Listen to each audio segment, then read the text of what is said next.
국회 민생경제안정특별위원회가 유류세 탄력세율을 30%에서 50%로 확대하고 직장인 식대 비과세 한도를 20만 원으로 늘리는 법안을 의결했습니다. 국회는 다음 달 2일 본회의에서 관련 법안을 처리할 예정입니다. 국회 법제사법위원회 감사원 업무보고에서 국민의힘은 백현동 개발사업과 관련한 이재명 의원에 대한 감사를 촉구했고 민주당은 국민권익위에 대한 표적감사 의혹을 추궁했습니다. 국민의힘 배현진 의원이 최고위원직을 전격 사퇴하면서 당 일각에서 비대위로 전환해야 한다는 목소리가 나왔습니다. 3파전으로 압축된 민주당 당대표 선거전은 오늘 당내 토론회를 시작으로 본격화했습니다. 청년 정치인의 시각으로 이슈를 분석해보는 청년맞수. 오늘은 본선 후보들이 확정된 민주당 전당대회 상황과 국민의힘 지도체제 개편 요구로 확산되고 있는 대통령의 문자 유출 파문 후폭풍을 짚어봅니다.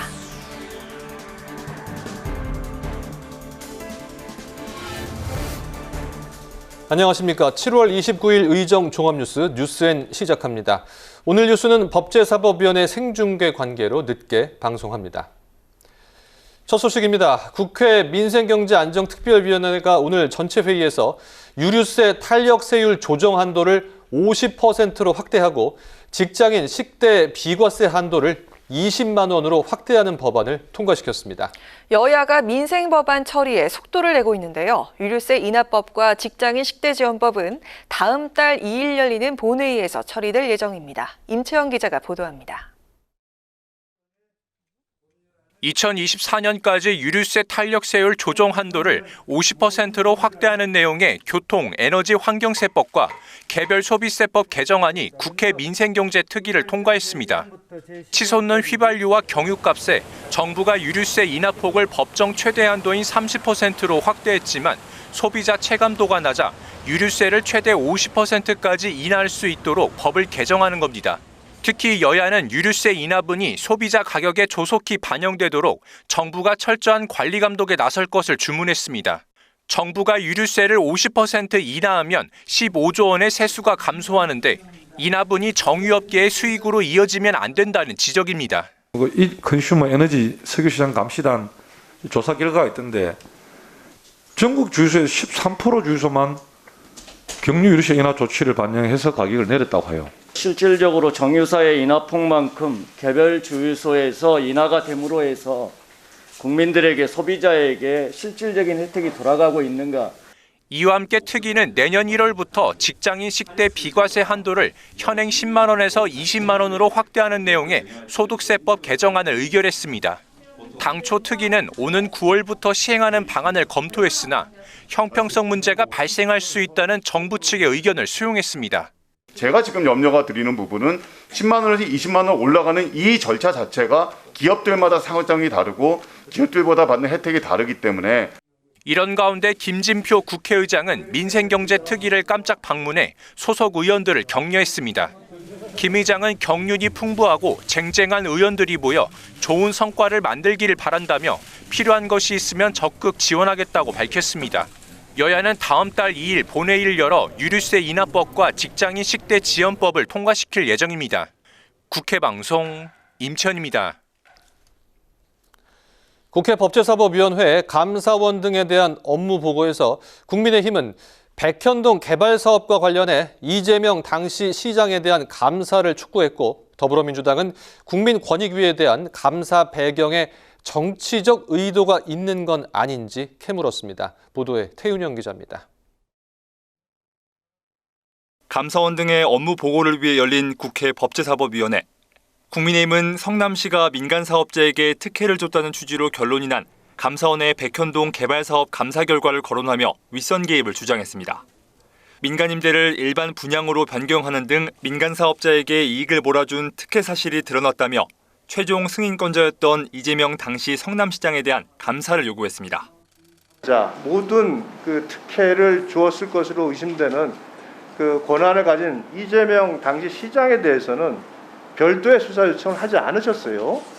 그 당시 시장까지 그 연결된 위법부당 사항을 저희들이 발견해내지 못했기 때문에 이건 최고 책임자인 시장에게 그 책임을 물어야 되는 거거든요. 더불어민주당은 최근 감사원이 착수한 국민권익위원회 특별감사를 두고 정치적 의도가 있는 건 아닌지 추궁했습니다. 여당 의원의 지적 이후 권익위의 감사가 결정됐다며 국민의힘의 사퇴 압박에 호응한 거 아니냐는 겁니다. 또 27일 정무위에서 국가권익위원회에 딱 윤핵관이라고 하는 어떤 모 의원님께서 지적을 하니까 바로 또 자료 요청이 들어갈 수가 있는지, 복무 기간과 관련된 거다라고 한다면 타겟한 거 아니에요? 제본 내용이 좀 정확 확인을 하기 위해서 자료 요청을 한 건데요. 감사원의 중립성을 묻는 질문에 최재 감사원장의 답변이 논란이 되기도 했습니다. 감사원은 대통령의 국정 운영을 지원하는 기관입니까? 아닙니까? 지원하는 기관이라고 생각합니다. 헌법으로 독립성이 보장된 기관의 역할이 맞냐는 여야 의원들의 지적에 최재 감사원장은 국가 권력으로부터 독립해서 감사원을 운영하는 게 대통령의 국정 운영을 돕는 거라고 생각해 답변했다는 취지로 해명했습니다. 국회방송 태윤영입니다.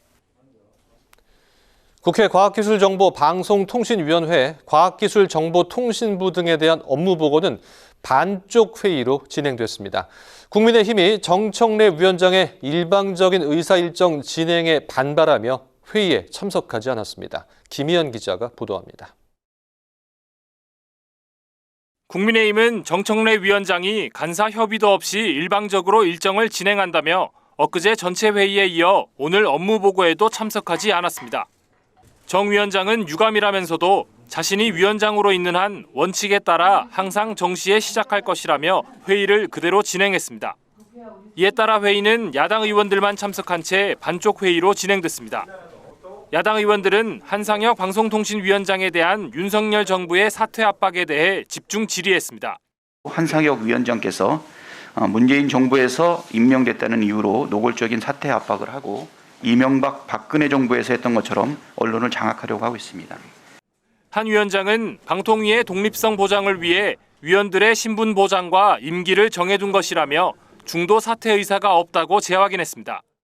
예, 법은 지켜져야 되는 거라고 생각을 합니다. 예. 임기까지 가시겠다고 이렇게 해석을 해도 되겠죠? 예, 그렇습니다. 예. 한 위원장은 또 현재 국무회의에 참석하지 않고 있고 다만 방통위 소관 법률이 국무회의에 상정되면 어떤 방식으로든 참석할 것이라고 말했습니다. 한편 과방위 여당 간사인 박성중 의원은 별도 토론회를 열고 공영방송의 불공정성을 문제 삼았습니다. 지난 5년 동안 공영방송, KBS, MBC, YTN, 연합뉴스, TBS까지 비롯해서 정말 공영방송 정말 해도 너무했습니다. 우선 첫 번째는 완전히 기울어진 운동장 편파성 보도였습니다. 권성동 대표 직무대행 겸 원내대표도 토론회에 참석해 최근 공영방송 불공정 보도를 비판하는 인터뷰를 했더니 민주노총 산하 언론노조에서 집중 공격이 들어왔다며 방송의 공정성과 객관성 확보를 위해 노력해야겠다는 각오를 새기게 됐다고 밝혔습니다. 국회방송 김희연입니다. 국민의힘은 배현진 최고위원이 전격 사퇴한 가운데 일각에서 비대위 체제 전환을 촉구하는 목소리가 나오는 등 당 내홍이 계속되고 있습니다. 3파전으로 압축된 더불어민주당 당권 경쟁은 이재명 후보에 맞선 박용진, 강훈식 후보의 단일화 여부가 변수가 될 것으로 보입니다. 김동희 기자입니다. 국민의힘은 이준석 대표의 중징계 이후 권성동 직무대행 체제를 둘러싼 내홍이 계속되고 있습니다. 권대행의 문자 노출 사건 이후 배현진 의원이 오늘 전격 최고위원직을 사퇴했습니다. 저희가 지금 80여일이 되도록 속 시원한 모습으로 국민들께 그 기대감을 충족시켜 드리지 못한 것 같습니다. 마땅히 책임져야 하고 끊어내야 할 것을 제때 끊어내지 않으면 더 큰 혼란이 초래된다고 생각합니다.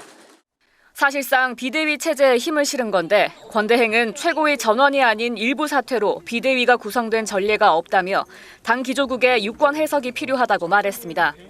차기 당권 주자인 안철수 의원은 권대행의 재신임이 안 되면 조기 전당대회 외엔 방법이 없다고 밝혔고 김기현 의원은 비상한 시기엔 비상한 조치를 해야 한다며 지도체제 개편에 힘을 실었습니다. 초선 의원 일부도 성명서를 내고 신속한 비대위 전환을 촉구했습니다. 3파전으로 압축된 더불어민주당의 당권 경쟁도 본격화됐습니다.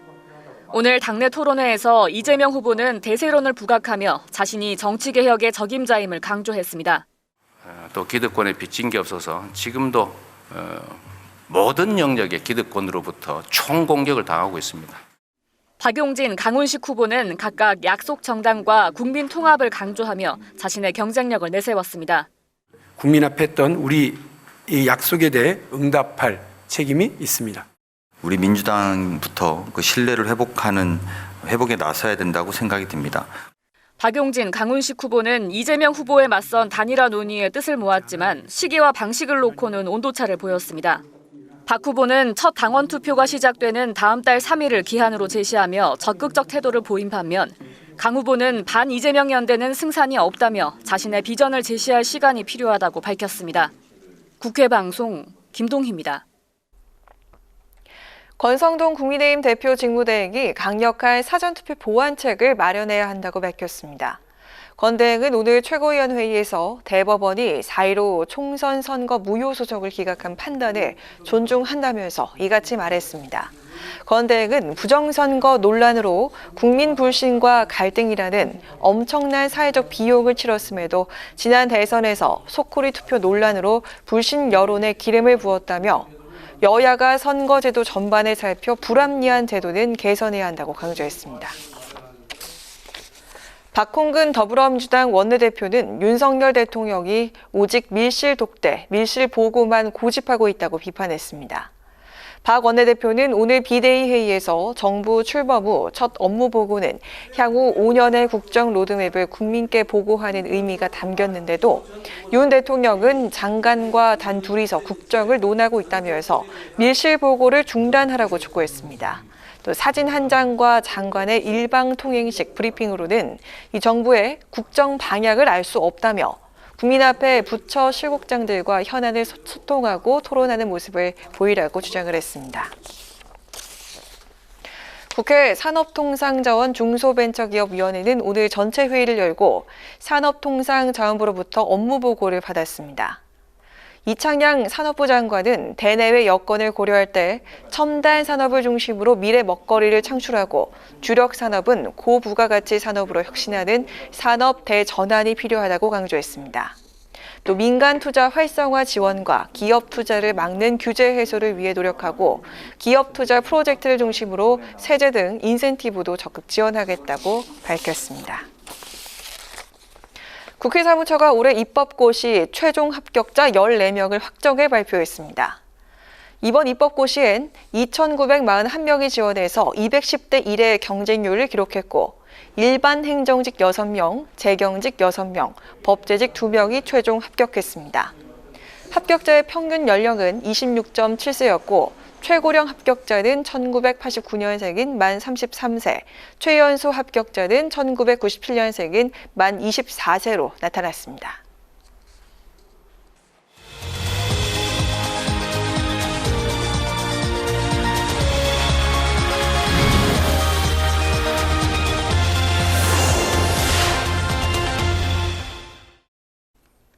네, 매주 금요일 한 주간의 여론과 그 속에 담긴 여의도 이슈를 풀어보는 뉴스엔 주간 리서치 배종찬 인사이트 K 연구소장과 함께하겠습니다.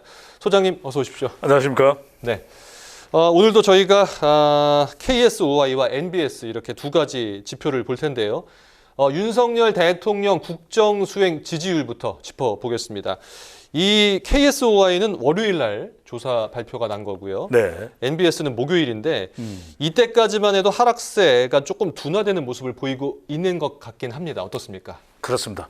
위기감에 따른 보수정 결집이 수요일 조사까지는 있었다라고 이제 분석을 할 수 있는 것이죠. 두 개 조사인데 지난주 금요일, 토요일 실시됐던 한국사회여론연구소 조사 결과를 보더라도 왼쪽입니다. 32%에서 32.2%. 네. 0.2%포인트 조금이지만 그래도 긍정평가에서 위기감에 따른 보수정 결집으로 봐야 되겠죠. 네. 그리고 월요일, 화요일, 수요일까지 실시됐던 오른편의 NBS 조사 결과를 보더라도 긍정평가만 놓고 보면 33%에서 34%로 1% 그렇죠. 포인트가 늘었네요. 그러니까 긍정평가가. 우리가 이제 지지율을 분석할 때도 대통령의 지지 기반이라고 한다면은 60대, 70대 이상 그리고 대구, 경북, 부산, 울산, 경남, TK, PK 지역이거든요. 네. 이 지역에서 지난 대선에서 투표했던 지지층들은 지지율이 너무 떨어지게 되면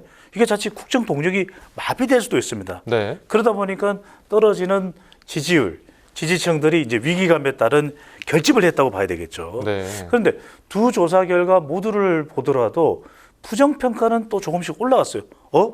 긍정평가가 올라가면 부정평가는 내려와야 되잖아요. 예. 근데 보수층은 결집했지만 어떤 응답자층, 어떤 계층은 결집되지 않았다, 흡수되지 않았다, 대통령 긍정 지지로 바로 중도층이죠. 그러니까 중도층에서는 여전히 부정적인 평가가 이어졌다. 조금씩 늘고 있다. 그렇죠. 이렇게 조금이지만 봐야겠군요. 예. 속도는 또 폭은 큰 폭은 아니지만은 그래서 두 조사 모두 긍정은 멈추고 위기감에 따른 보수층의 결집이 있었지만 부정평가를 보면 중도층에서는 조금이지만 부정적인 평가가 지속되는 결과로 나타났습니다. 네. 어쨌든 이 지금 대통령 입장에서는 지금 사실 임기가 시작된 지 몇 달 안 되지 않았습니까? 네. 사실 심각한 상황으로 봐야 될 텐데요.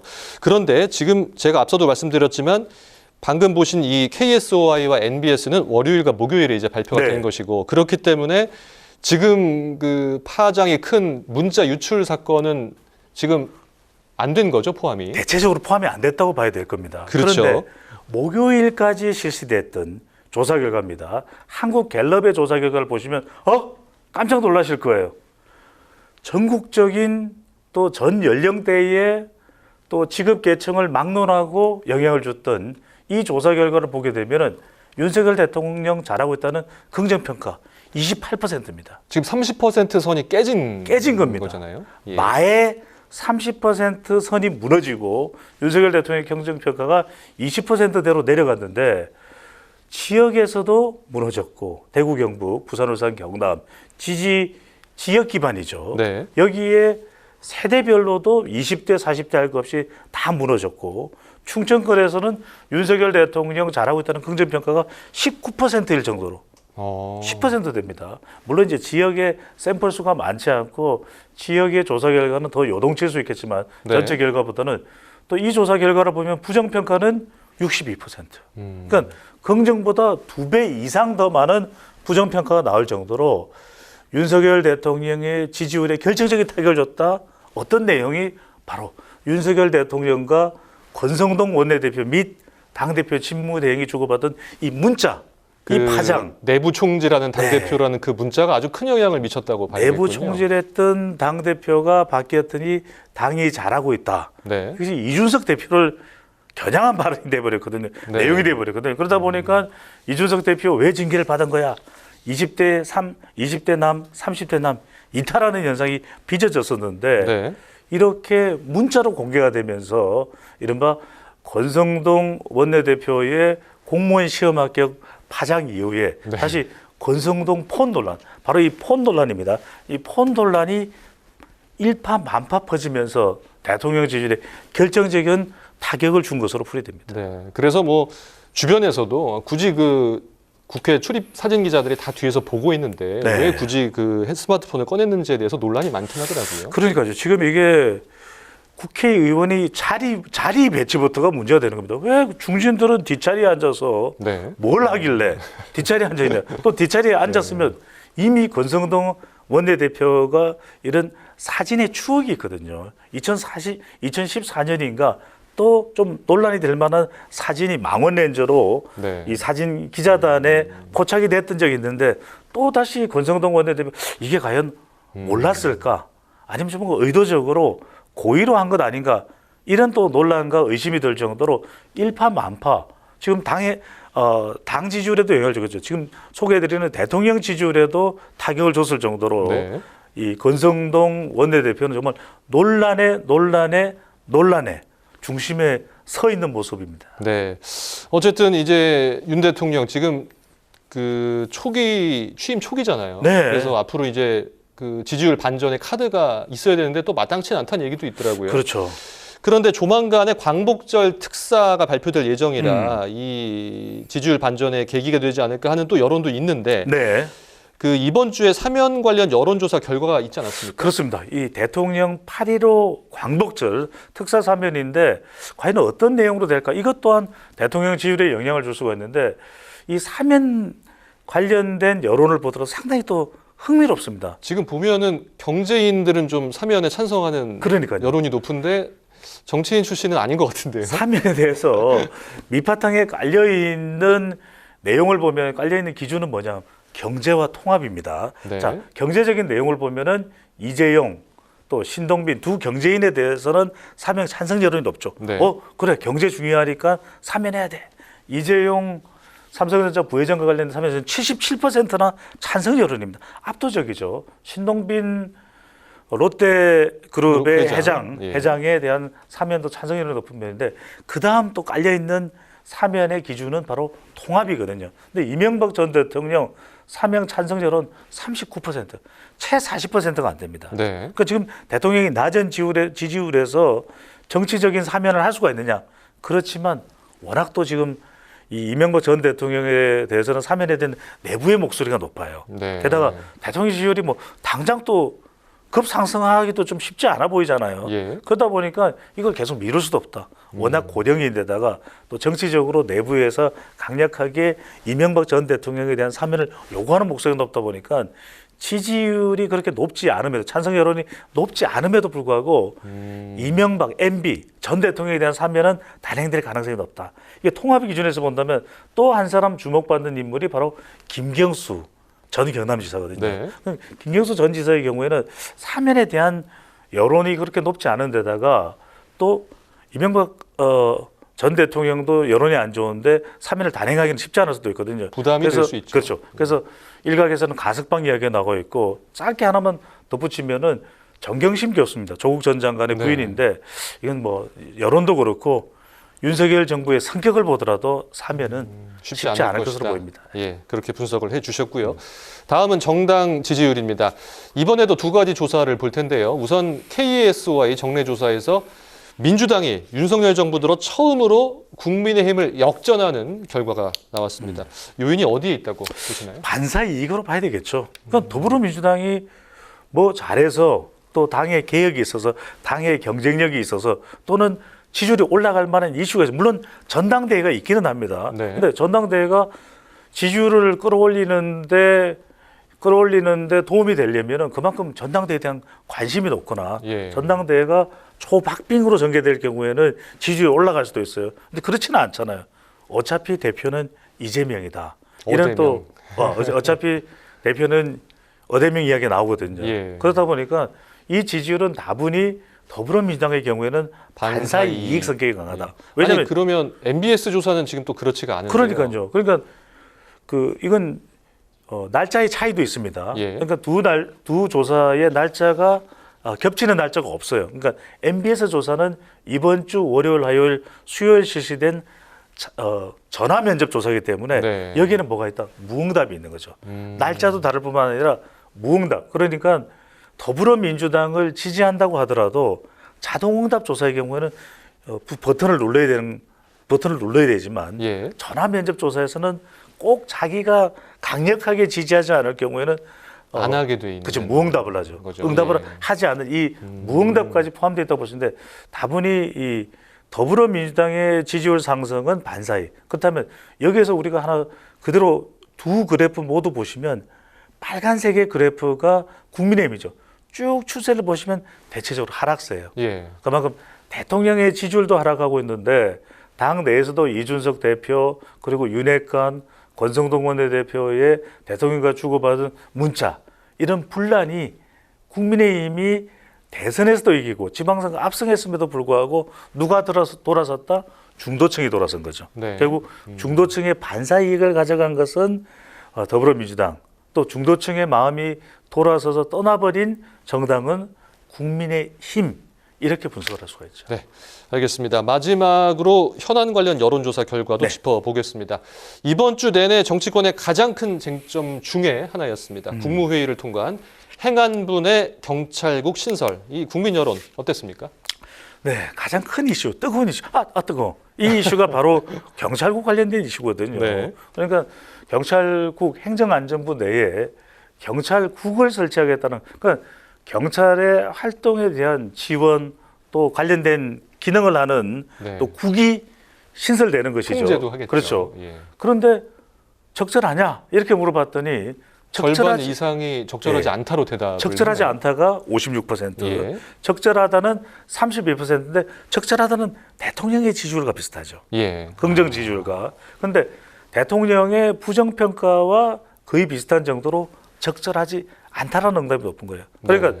경찰 내부에서도 경찰국 설치에 대한 반발이 나오지만 여기에는 적절하지 않다는 의견은 더불어민주당 지지층에서도 부적절하다, 경찰국 설치가 의견이 있겠지만 중도층에서도 부적절하다에 힘을 싣고 있는 것이거든요. 결국 윤 대통령 지지층을 뺀 나머지 계층에서는 좀 반대가 높다, 그러니까요. 이렇게 볼 수 있겠네요. 그래서 이 경찰국 설치와 관련해서 뭐 하나의 12.12 쿠데타다 이렇게 경찰 내부의 감정을 격앙시킬 수 있는 발언이 나오면서 더 이 극대극으로 네. 또 강대강으로 대치 국면이 만들어지고 있는데 이때 중요한 게 뭐겠습니까? 바로 소통입니다. 경찰국 설치가 필요하다면 미리 또 그 내용을 충분히 경찰뿐만 아니라 여론조사 결과를 보면 국민들도 공감시켜야 이 윤석열 정부가 또 행정안전부가 경찰국 설치에 더 힘을 얻을 수가 있겠죠. 여기에서 중요한 것은 그래서 윤석열 정부, 윤석열 대통령의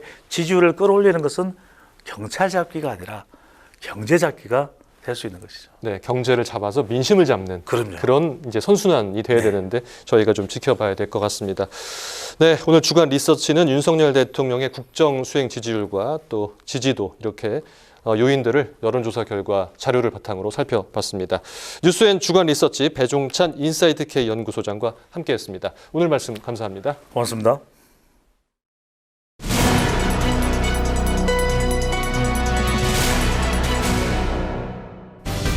강하랑의 정치톡 시간입니다. 7월 29일 시선을 집중시킨 정치 뉴스 만나보시죠. 오늘의 첫 번째 정치톡은 내홍 재점화입니다. 이젠 국민의힘에서도 모두가 인정할 수밖에 없는 갈등 관계가 된 것 같습니다. 이준석 대표와 윤핵관, 대선 과정을 거치면서 여러 차례 부딪히고 또 신경전을 벌여왔던 양측이 내부 총질하던 당대표라는 윤 대통령의 문자 메시지가 유출이 되면서 또다시 공개적으로 충돌하며 내홍이 재점화하는 모습입니다. 이번에 전면에 나선 윤핵관은요, 바로 대통령직 인수위에서 당선인 총괄 보좌역을 맡았고 친윤계 의원들 모임인 민들레 모임의 간사를 맡고 있는 이철규 의원입니다. 문자 유출 파문 이후 이준석 대표가 SNS를 통해서 겉과 속이 다르다는 의미의 양두구육이라는 사자성어를 남기자 이 의원은 이 대표를 향해서 혹세 무민하고 있다. 당을 위해 무슨 일을 했느냐 이렇게 작심 비판을 했습니다. 이 대표의 양두구육 표현이 사실상 윤핵관을 겨냥한 것이라는 해석이 나오자 불편한 심경을 그대로 드러냈다는 분석인데요. 이에 이 대표는 국민이 대통령을 잘못 보좌해온 사람 하나를 더 알게 될 것 같다라고 직격을 하면서 그간 고생하셨는데 덜 유명해서 조급하신 것 같다고 꼬집었습니다. 이철규 의원, 덜 유명해서란 표현에 기분이 상했던 걸까요? 오늘 또다시 이 대표를 향한 반박과 공세에 나섰습니다. 웃음밖에 안 나오고요. 저는 어떤 사람들처럼 관종도 아닙니다. 지도자의 위치에 있는 사람들이 책임을 지는 자리지 자기가 연예인처럼 나서가지고 대중의 인기에 영합하는 자리가 아닙니다. 우리 이준석 대표의 언행을 보면은 국정을 뒷받침하는 일보다는 늘 뒤에서 조롱하고 발목 잡고 또 이렇게 방해하는 일들이 대다수였죠. 그래서 내부 총질이라고 하는 것입니다. 관종, 관심종자의 줄임말로 흔히 관심을 받고 싶어서 여러 가지 튀는 행동이나 말을 하는 사람을 가리킬 때 쓰는 표현입니다. 이철규 의원은 자신이 관종이 아니라면서 오히려 이 대표가 국정 발목을 잡고 방해하는 일들을 많이 했다. 그래서 내부 총질이라고 하는 거라고 공세날을 세웠습니다. 이에 이 대표는 상대할 필요가 없다고 일축을 한 것으로 전해졌습니다. 이 대표 역시 또 최근 들어서 SNS 게시글이 많아졌고 발언의 강도가 세졌다는 평가인데요. 대통령의 문자 유출에 지도체제 문제까지 불거지면서 어수선한 국민의힘 상황에 또 하나 갈등 요소가 되고 있는 이 대표와 윤핵 간의 충돌. 다시 점화된 당 내홍이 과연 어떤 파장으로 이어질지 지켜봐야겠습니다. 자, 이어서 오늘의 두 번째 정치톡은 단일화 동상이몽입니다. 민주당이 어제 예비 경선을 통해서 다음 달 28일 전당대회 본선에 오를 당대표 후보 3명을 확정했죠. 정가의 관심은 컷오프 통과가 기정사실화됐던 이재명 의원을 제외하고 나머지 2명은 누가 될까에 모아졌었습니다. 정치 구력이 상당한 중진 인사들을 제치고 97그룹에 속한 박용진, 강훈식 두 의원이 본선에 진출을 하게 됐습니다. 물론 득표수나 순위는 비공개였죠. 이제 최대 관심사는 어대명 아성에 도전할 최대 무기, 바로 단일화 여부입니다. 예비 경선 때는 97그룹 후보들 간의 단일화가 결국 불발이 됐지만 본선에선 반 이재명 연대나 단일화가 이뤄지지 않으면 이재명 후보를 꺾기가 쉽지 않을 거라는 게 정가의 대체적인 관측입니다. 두 후보 역시 단일화 필요성을 강조하고는 있습니다. 하지만 경쟁력이나 단일화 방식과 관련해서 서로 다른 입장을 보이고 있어서 순탄치만은 않을 것으로 보입니다. 두 후보 얘기 직접 들어보시죠. 순위는 2위는 한 것 같고요. 생각했었던 것보다 많더라. 저는 그래요. 그러니까 단일화 구체적인 방법에 대해서 다들 하다가 시간만 끌고 말아버리는 경우가 많은데 저는 단일화가 빠를수록 좋고 또 당신과 민심을 반영하는 어떤 방식이든 좋다. 이 말씀을 분명히 드리고요. 이변이 맞죠. 도대체 강훈식이 누구길래 이런 이변이 만들어졌다. 저는 이런 생각은 좀 듭니다. 워낙에 1위 후보가 강하고 큰 벽이기 때문에 그걸 넘기 위해서는 이변과 파격의 선거가 필요하다고 보고요. 이변의 선거를 위해서 저로 단일화 요청을 좀 모아주시면 어떠냐, 그런 제안을 드리고 싶습니다. 이번 예비 경선에서 서로 내가 앞섰다, 내가 이변을 일으켰다 이렇게 주장을 하고 있는 박용진 후보와 강훈식 후보. 단일화와 관련해서도 박 후보는 빠르면 빠를수록 좋다면서 당심과 민심이 함께 반영되는 방법을 찾자는 입장인 반면에 강 후보는 시기는 중요하지 않다면서 이변의 선거를 위해서라도 양보를 통한 단일화를 언급했습니다. 물론 두 후보가 뜻을 같이 한 부분도 있습니다. 이번 당대표를 선거를 이재명 대 반 이재명 연대로 가선 승산이 없단 건데요. 박 후보는 반명연대가 아닌 미래연대로 가야 한다면서 세대교체를 강조했고요. 강 후보 역시 새로운 민주당, 미래민주당을 강조했습니다. 당대표라는 하나의 목표를 놓고 서로 다른 꿈 그리고 서로 다른 길을 보고 있는 박용진 후보와 강훈식 후보. 과연 단일화라는 필수 과제를 이뤄낼 수 있을까요? 강아랑의 정치톡이었습니다.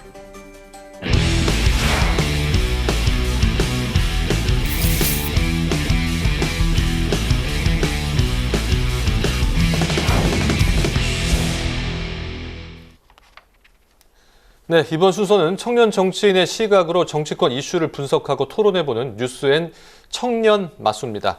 문성호 국민의힘 대변인, 권지웅 더불어민주당 전 비대위원 두 분과 함께 하겠습니다. 어서 오십시오. 네, 반갑습니다. 반갑습니다. 네, 반갑습니다. 어제 민주당 전당대회 예비 경선이 있었죠. 이 권 의원께서도 그 최고위원 경선에 출마를 하셨는데 아쉽게 지금 탈락하시긴 했습니다만 어제 예비 경선 좀 분위기 어땠습니까? 일단은 이제 어차피 대표는 이재명 이런 것이 약간 흔들리는 느낌이었습니다. 그러니까 대표 후보에서 이제 두 분이 더 들어가셨죠. 이재명 의원에 더해서 강훈식, 박용진 의원이 들어갔는데 사실 나머지 후보들도 꽤 활약을 많이 했습니다. 젊게는 이동학 후보도 있었고 김민석 후보 그리고 박주민 의원과 강병원 의원까지 이렇게 해서 그래서 이제 사실은 2명의 이제 컷오프를 통과한 의원뿐만 아니라 나머지 4명의 세력들이 합친다고 하면 어쩌면 이재명 의원과 겨뤄볼 수 있겠다. 물론 제가 이야기 드리는 거 이재명 의원이 안 돼야 한다고 생각해서 말씀드린다기보다 누가 될지 모르는 판을 만드는 게 되게 중요하다는 측면에서는 그럴 수 있겠다는 생각이 들었고요. 제가 최고위원 포도판에 들어갔다면 네. 또 이제 다채로운 어떤 최고위원 관련한 경쟁이 있었을 텐데 그러진 못했고 그래도 이제 당내 인지도나 지지가 높은 분들이 최고위원 후보로 이제 올라가게 되었습니다. 네, 좀 통과하셨으면 좋았을 텐데 참 아쉽고요. 아, 그렇죠. 예, 비명의 활약이 생각보다 컸다. 현장에서는 그렇게 느끼셨다는 말씀이시군요. 네, 뭐 다른 당 일이기는 하지만 지금 원내 일당 지도부를 뽑는 선거기 때문에 예의주시하셨을 것 같습니다. 이번 전대를 통해서 민주당 세대 교체나 세력 교체가 좀 가능할 것 같은 그런 분위기가 됐다고 보십니까? 어떻습니까? 사실 지금 뭐 저희가 다른 당의 얘기에 대해서 뭐 이야기할 상황은 아닌데 다만 이제 이재명 의원께서 뭐 지난 2번의 선거에서 패배하셨음에도 여전히 높은 지지를 받고 있다는 것은 민주당 내부가 아직 선거 패배에 대한 반성을 충분히 하지 않았다. 그렇기 때문에 어떤 세대 교체나 이런 세력 교체 이런 건 좀 힘들지 않을까 이렇게만 말씀드리겠습니다. 아직은 세대 교체나 세력 교체는 힘들 것 같다. 예, 이렇게 분석을 해주셨습니다. 네, 국민의힘은 이른바 문자 파동으로 어수선하고 혼란한 상황이 계속되고 있습니다. 이준석 대표를 내부 총질한 당대표라고 언급한 그 윤 대통령의 문자 유출 직후에 여당을 지지하던 그 2030 세대의 반발이 커지고 있고요. 또 이 대표 측과 윤핵 간의 갈등도 다시 전면전으로 치닫는 그런 분위기입니다. 자, 이번 사태 우리 두 청년 정치인분들 어떻게 보고 있는지 그리고 뭐가 핵심이라고 보시는지 부탁드리겠습니다. 아무래도 저희가 지난 대선과 지선 2번의 선거에서 승리할 수 있었던 것은 기존에 저희 국민의힘을 지지하지 않는 기존에 지지하지 않으셨던 계층에서 저희 지지층으로 돌아섰기 때문이라고 저는 생각합니다. 그 말은 우리가 기존에 보여왔던 어떤 모습보다는 새로운 모습을 보여줄 걸 기대하고 지지한 분들이 많다라는 이야기인데 어떤 이런 지금 당내 갈등, 결국 어떤 당내 변화와 혁신을 주도하고 있는 이준석 대표가 쟁점화되고 있는 이런 당내 갈등이 우리가 어떤 새로운 모습을 보이겠다고 했던 것이 단순히 어떤 선거 때만 어떤 외쳤던 말이 아닌가. 국민들께서 많이 이렇게 좀 신뢰를 잃어가고 계시기 때문에 그래서 지금 지지율이 많이 하락하고 있다고 생각을 하고요.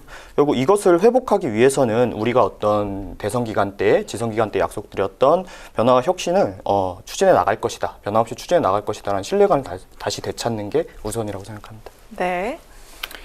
우선 일단은 저는 이준석 대표의 정치적 행보 모든 것을 동의하거나 그러진 않습니다. 근데 그럼에도 불구하고 국민의힘 지지자들을 위한 노력을 해왔다고 생각하는데 그것이 그냥 내부 총질로 폄하되었어요.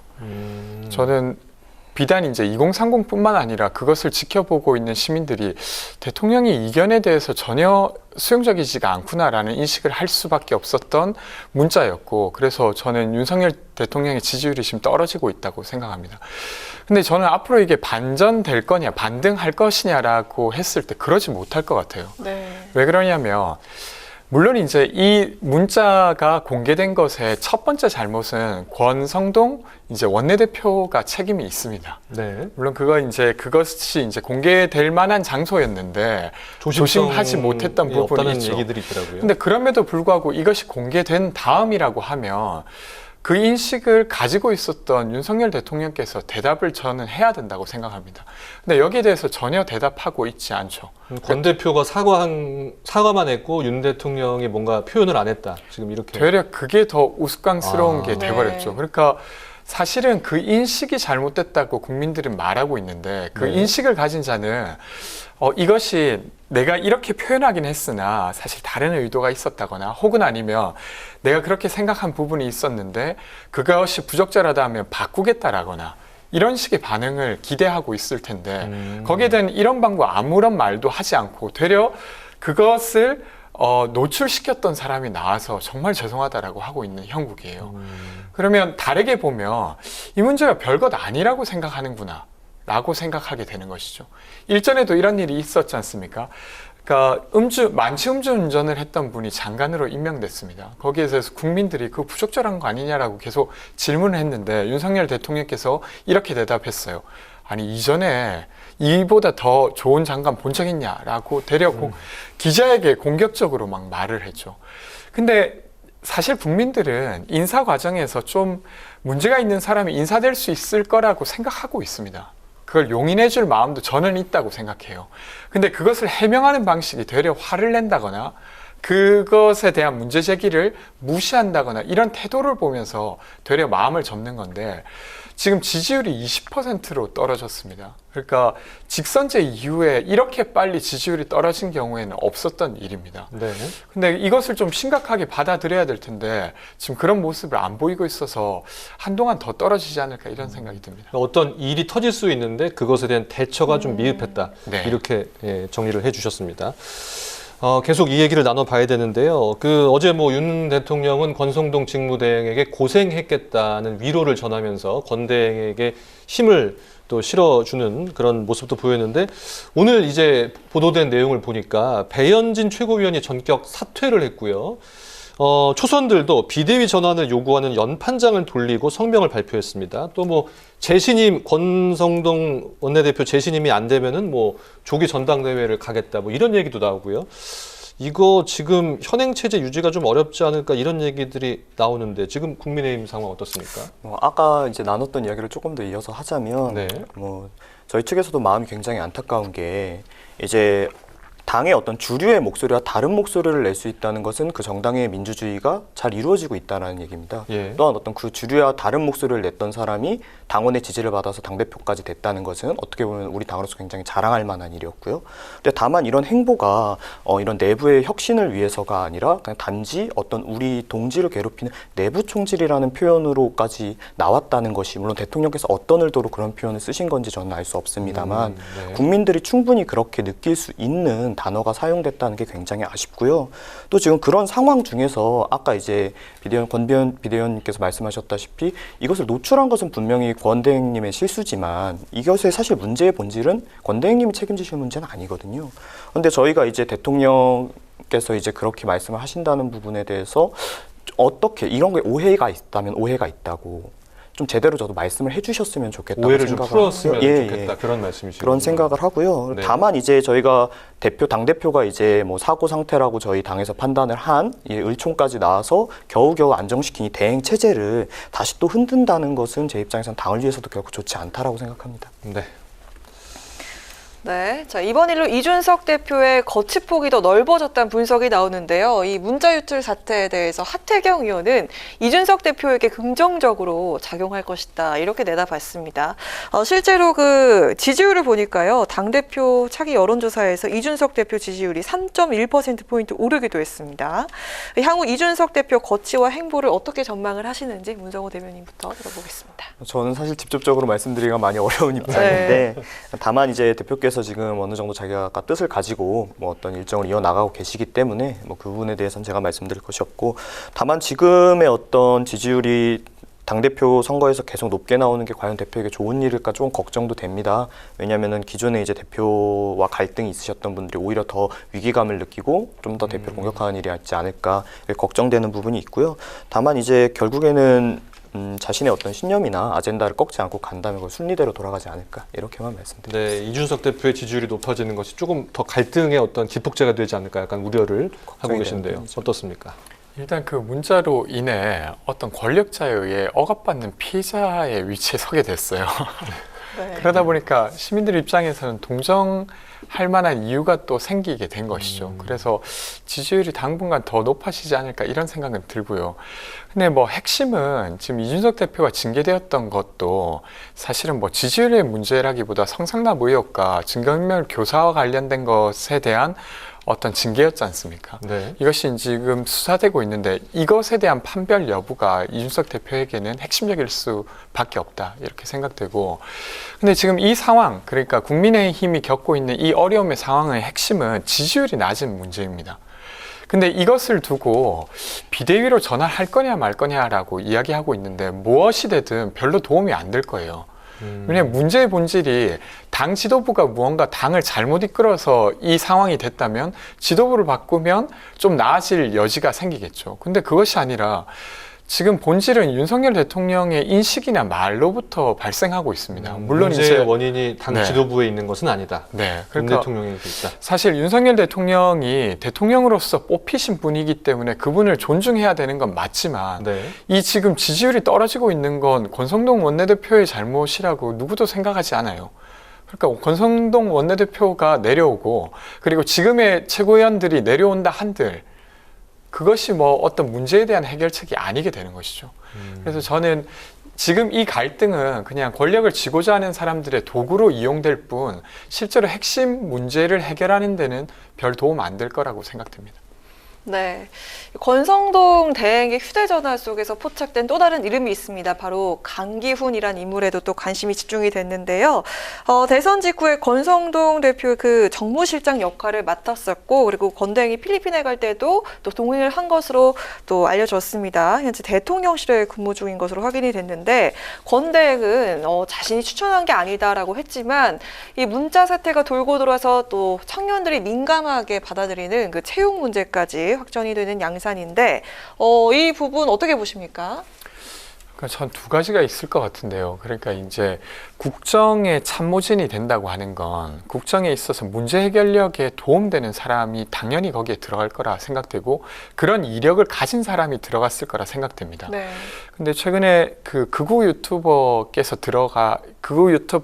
누나가 들어가 있었고 극우 유튜버가 그 이제 대통령 취임식에 VIP석에 이제 왔던 일이 있었죠.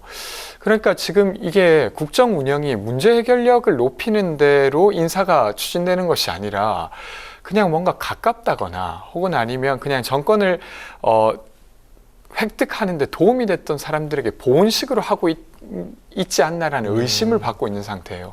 그런 상태에서 이 강기훈이라는 사람이 이제 부각되는 것인데, 강기훈이라는 분도 사실은 정계에 있었다거나 아니면 행정에 있었던 사람은 아닌 것 같아요. 그 전에 이제 일전에 주장했던 것이 문제가 된다고 여권 내에서도 문제를 제기하고 있는 사람입니다. 그러니까 탄핵 관련한 것이 뭐 중국 공산당과 연결돼 있었다라고 주장하신다거나 아니면 4.15 총선이 부정선거가 있었다라고 주장하시는 분이라는 걸로 알려져 있습니다. 그러다 보니까 이 사람 도대체 여기에 왜 들어갔는가라고 의심을 갖게 되고, 그리고 대통령과 나누는 어떤 텔레그램 사이에 강기훈이라는 이름이 들어가게 되니까 아무래도 그런 의심을 사고 있는 것 같습니다. 과거의 어떤 언변을 봐도 그렇고 지금 그 텔레그램에 나온 이유도 모르겠고 좀 의심이 많이 든다. 그렇죠. 예, 그렇게 정리해 주셨는데요. 이제 뭐 선거 기간이나 어떤 정무적인 일을 할 때는 어떤 외부에 드러나지 않는 일들도 굉장히 많습니다. 그래서 이분께서 뭐 알려지진 않았지만 나름 이제 내부에서 능력을 인증받은 것이 아닌가, 뭐 이렇게 가능성은 저도 있다라고 생각하지만, 말씀해주신 바와 같이 이제 이전에 어떤 유튜브 등 방송 출연해서 조금 저희 당의 기조와 맞지 않는 적절치 못한 발언을 하셨던 분인 걸로 지금 알려져 있어요. 그러니까 저희도 당 내부에서 이런 것이 좀 더 확인이 필요하다라고는 생각을 합니다. 그래서 네. 이분께서 그럼에도 채용이 될 만한 어떠한 능력을 입증해 보이신 것이 있고, 그렇다면 그것을 좀 국민들에게 설명드릴 책임이 우리 당에 있는 것 아닌가, 이렇게만 말씀드리겠습니다. 네, 그렇군요. 뭐 조금 전에 이제 윤 대통령 지지율 얘기도 좀 나왔었는데, 뭐 지지율 하락세 때문인지 지금 대통령이 여가부를 폐지하겠다는 그런 공약을 신속하게 추진하겠다, 지금 이런 얘기를 계속 하고 있는데, 이 카드를 꺼낸 것이 과연 우리 20대, 30대 남성의 민심을 되돌릴 수 있는 어떤 그런 계기가 될까요? 어떻습니까? 어떻게 보십니까? 우선 다만 말씀드릴 것은 여가부 폐지 같은 경우에는 대선 당시의 여론조사로는 전 세대에서 찬성이 더 높게 나왔었고 여성들도 40% 이상 찬성을 이렇게 높게 나왔기 때문에 이게 뭐 기존의 어떤 2030 남성들만을 위한 정책이다라고 하기는 조금 어렵고요. 다만 아까 이제 앞서 말씀드린 바와 같이 우리 당이 이제 기존에 하지 않았던 아젠다지 않습니까? 어떤 여가부 폐지나 어떤 병사 급여 강화라든지 이런 부분에 대해서 앞으로 쭉 실행해 나갈 것이라는 신뢰가 지금 흔들리고 있는 상태예요. 그것이 지지율 하락으로 나타나고 있는 것이고요. 그렇기 때문에 이런 신뢰 회복을 위해서 우리가 이것을 신속하게 하겠다라는 의지 표명으로 저는 보입니다. 다만 이제 기존에 있었던 어떤 여성가족부가 문제가 되었던 어떤 차별을 해소하기보다는 어떤 새로운 역차별을 난다거나 젠더 갈등을 해소하기보다는 오히려 심화시켰던 잘못된 정책들, 이런 정책들이 이름만 바뀐 채로 기간만 바뀐 채로 다시 실행이 된다면 결국 신뢰를 회복할 수 없다라고 저는 생각을 하기 때문에 단순한 여가부라는 기관이 폐지되느냐 아니냐가 아닌 여성가족부로 인하여 우리나라에 이제 우리 사회에 끼쳤던 폐해를 어떻게 해결해 나갈 것인가, 이거에 집중하는 것이 신뢰를 회복하는 방법이라고 생각합니다. 네, 여가부 폐지 신속 추진 어떻게 보십니까, 권 의원님은? 저는 두 가지 측면에서 지금 기대한 바를 못 이루실 것 같은데요. 하나는 일단 지금 지지율 하락의 본질이 여가부 폐지를 안 해서가 아니지 않습니까? 그래서 이것으로 지지율 회복이 안 될 것 같아요. 되레 본질은 사적 채용이라고 불릴 만한 사건들에 대한 해명이죠. 그러니까 뭐 공무원 합격은 권성동, 이라고 불리는 짤이 막 돌고 있잖아요. 여기에 대해서 적절한 해명이 필요한데 그런 해명을 안 한 채로 여가부를 폐지한다 한들 그것이 회복될까 이런 게 있고요. 그리고 두 번째로 내부 총질이라고 하는 것도 사실은 되게 치명적입니다. 그러니까 이견 자체를 대통령이 저런 식으로 이해하는구나라고 지금 생각하게 되었어요. 여기에 대한 적절한 해명이 없으면 이것으로 종결되는 것입니다. 여기에 대한 해명을 하는 것이 전 더 적절하다고 생각하고요. 그리고 두 번째로는 사실 여가부 폐지 관련해서는 사회 전체로 보면 되게 논란이 많은 주장입니다.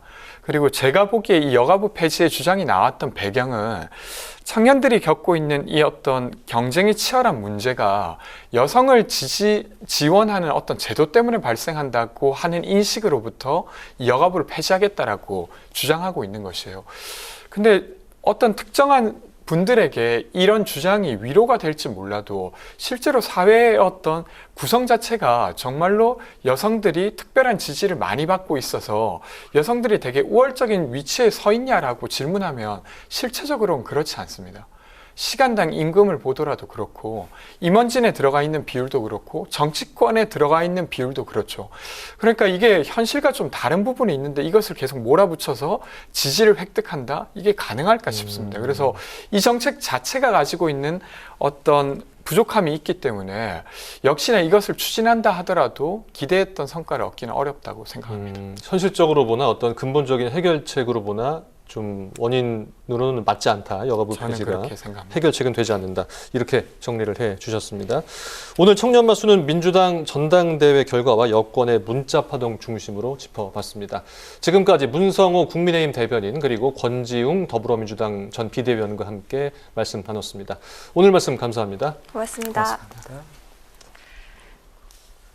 네, 내륙 곳곳에 폭염주의보가 폭염경보로 강화가 됐습니다. 주말인 내일도 서울의 한낮 기온이 35도까지 오르면서 무덥겠습니다.